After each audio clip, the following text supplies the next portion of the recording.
Estamos de volta com o Pauta Especial aqui pela sua TV Educativa Canal 3 e voltamos a conversar com João Paulo Gomes, é agente de investimentos, é sócio da Vessel Investimentos. O nosso assunto, claro, é como fazer o nosso dinheirinho tão suado, Paulo, render e render um pouco mais.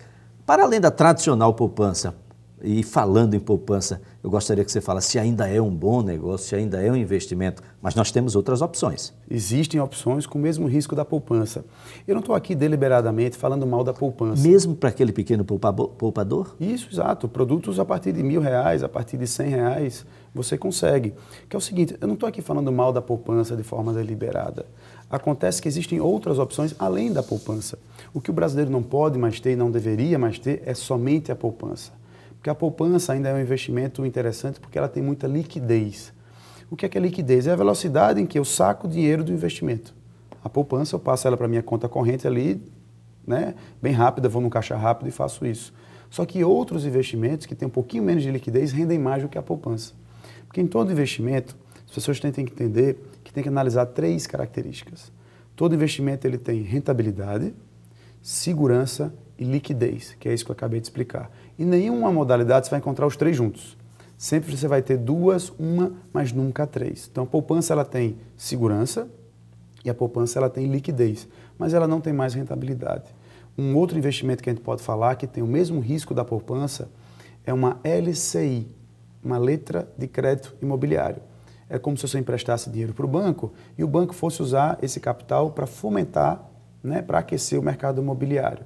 Ele tem a mesma garantia da poupança. Se essa instituição quebrar, o Fundo Garantidor de Crédito, que é uma instituição privada, muitas pessoas acham que quando eu coloco um dinheiro numa poupança, quem garante aquele depósito da poupança é o governo. Engano. O LCI é o mesmo que fundo imobiliário? Não, o fundo imobiliário é um pouquinho diferente. O fundo imobiliário, imagine que eu tenho um shopping center na minha cidade. Esse shopping center ele tem cotas que são negociadas em bolsa. Eu posso comprar essa cota e eu ganho um pedaço do aluguel do shopping center. Eu tenho prédios alugados à Petrobras, por exemplo, no Rio de Janeiro, em São Paulo. Eu compro uma cota, eu compro um pedacinho desse empreendimento e ganho todo mês um pedacinho do aluguel desse empreendimento. Só que as taxas são melhores que a poupança. Enquanto a poupança vai estar girando aí a menos de 0,5%, tem fundos imobiliários que pagam 0,80%, 0,70%, e assim como a poupança, o fundo imobiliário não paga imposto de renda. Então eu consigo unir 2 coisas que o brasileiro gosta. O brasileiro gosta muito de imóvel, porque ele quer ver onde aquele capital dele está aplicado, e o brasileiro gosta muito de receita todo mês. Então eu junto o melhor dos 2 mundos. E hoje você vê aí na mídia inteira, os fundos imobiliários cada vez mais estão falados, o brasileiro está passando a conhecer cada vez mais o que é um fundo imobiliário. Você falava sobre a LCI, ia comentar um detalhe e eu terminei interrompendo. Não, tranquilo, porque a LCI, assim como a poupança, são garantidos pelo FGC, Fundo Garantidor de Crédito, que ao contrário do que muitas pessoas acham, não é um órgão federal, é um órgão privado. Então, se eu tenho até R$70 mil numa poupança e aquele banco onde eu tenho a poupança vem a quebrar, esse FGC me paga meus 70 mil de volta. A gente consegue encontrar esses produtos que você acaba de comentar em qualquer banco ou isso é um privilégio de banco oficial? Os bancos oficiais oferecem, mas eles não trabalham com muito esforço para oferecer isso, porque eles têm outros produtos, a poupança está ali muito mais fácil para eles trabalharem. Só que existe hoje em dia um conceito que a gente está trazendo para o Brasil de shopping financeiro. Se eu vou num shopping, eu posso comparar em 2, 3 lojas diferentes. Se eu for numa instituição bancária só, não tenho como comparar o que a instituição vizinha tem para me oferecer. Então, num shopping financeiro, eu faço um cadastro só em uma instituição e lá eu tenho um leque inteiro do mercado à minha disposição. E nós encontramos o shopping financeiro aqui em Alagoas, aqui em Maceió? Exato. O nosso objetivo, a Vessel, ela é afiliada de uma corretora chamada XP Investimentos, é a maior do Brasil, e está trazendo esse conceito para cá.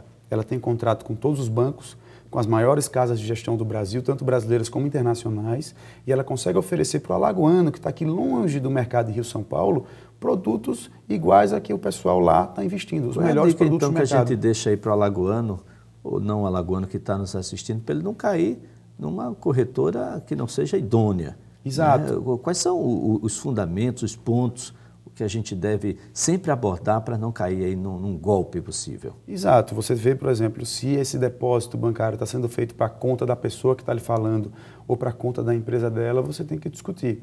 Os nossos clientes, o capital, a assessoria financeira que dá para os clientes, o capital não passa pela minha empresa, é direto para a instituição financeira. Isso é para além da pessoa física? Pessoa jurídica Pessoa também? jurídica também pode trabalhar da mesma forma. Os nossos empresários também não sabem como investir muitos não sabem. Devidamente, está perdendo dinheiro, não é só o produto lá na prateleira que rende? Não. Se eu fazer um teste aqui com você, se eu falasse que for comprar um carro popular por R$100 mil, você ia falar que eu estava pagando caro. Muito caro. Porque o mercado de carros é um mercado maduro, você tem classificados, você gosta de carro ou conhece alguém que gosta de carro. É um mercado que todo mundo tem noção de preço das coisas.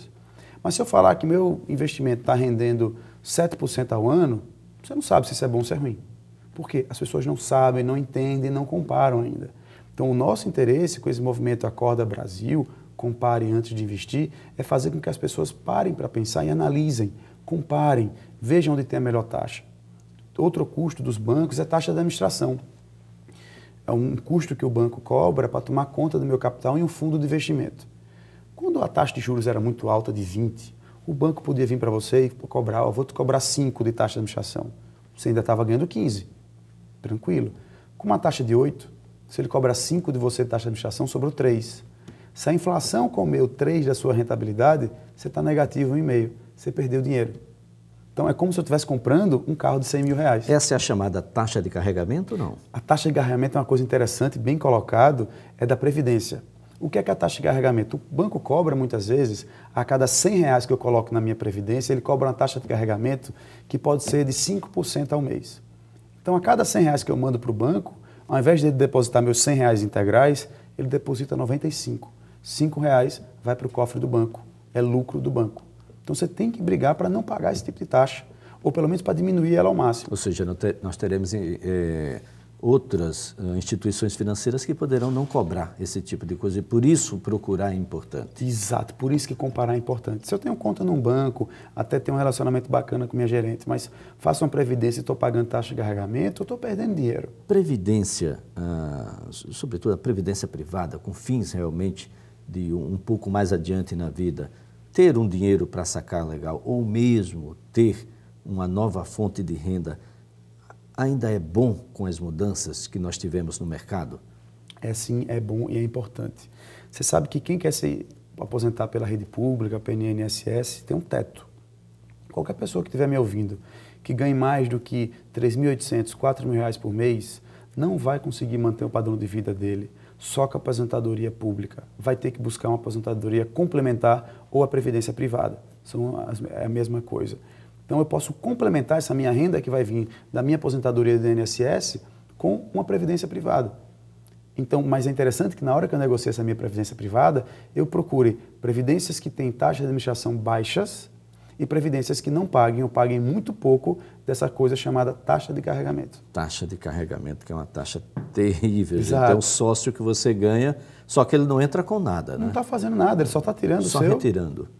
Bom, o que é que aconteceu aí com algumas letras que antes eram muito faladas? Aliás, toda vez você falava sempre em poupança, falava em CDB e falava em RDB. O que é que aconteceu?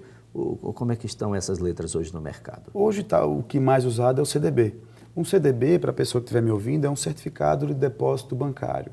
É mais ou menos uma negociação que você faz entre você e o banco, em que vocês acordam, vou aplicar X reais por tantos meses, e o banco diz, eu vou pagar tanto de taxa de juros de volta para você, em cima da sua aplicação.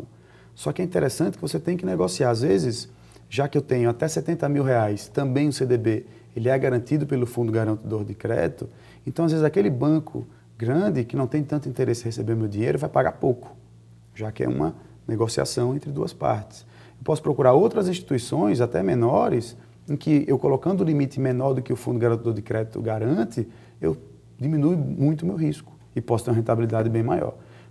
Bom, comparar antes de investir é um ponto que a gente nem discute mais, a gente tem que fazer. E nós temos um movimento que está acordando o Brasil inteiro exatamente para fazer com que as pessoas se interessem. Não é só investigar os preços no mercado, não, lá na rua do comércio, não. A gente precisa investigar os preços, as taxas que ali estão e o rendimento também que deve ser dado ao nosso investimento. É isso que o programa, o movimento Acorda Brasil tenta despertar nas pessoas? Você falou exatamente, despertar. É esse exatamente o intuito do movimento. É Acorda Brasil, que é baseado no movimento que aconteceu nos Estados Unidos lá na década de 80. E já que os juros agora no Brasil estão propícios, a gente está buscando trazer esse movimento para cá. Existe até um site, para quem quiser entrar, que é compareantesdeinvestir.com.br. É exatamente o site desse movimento. Então, muito em breve, esse movimento deve virar uma ONG, deve ter, vamos dizer assim, um caminho próprio, mas é interessante que as pessoas levem esse hábito de ir para a rua do comércio, de ir para um shopping, bater perna, como eles dizem, para procurar o melhor preço de um produto. Pega essa experiência, pega esse approach e leva ele para o mundo dos investimentos. Passa a comparar também, passa a analisar, pensa, pega um caderninho, anota quanto aplicou, quanto quer ganhar, quanto está rendendo, chega em casa, senta, conversa com a família.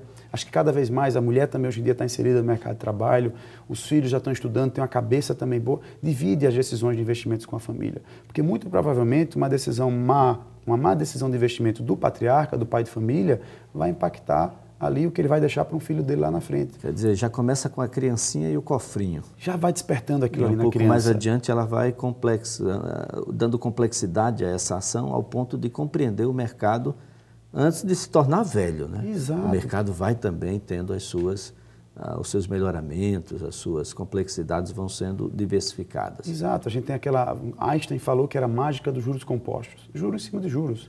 Se tem uma criança de, sei lá, um adolescente de 15 anos que começa a investir, ele está muito na frente de um camarada que está com 30. Muito bem. Paulo, eu quero aqui agradecer a tua participação, teus esclarecimentos. Eu espero que todos agora comecem a olhar melhor para o dinheiro que já está na mão, antes de gastá-lo. Depois que gastar, a situação fica um pouco mais difícil. Aí fica mais difícil. Eu que agradeço a oportunidade. Muito obrigado.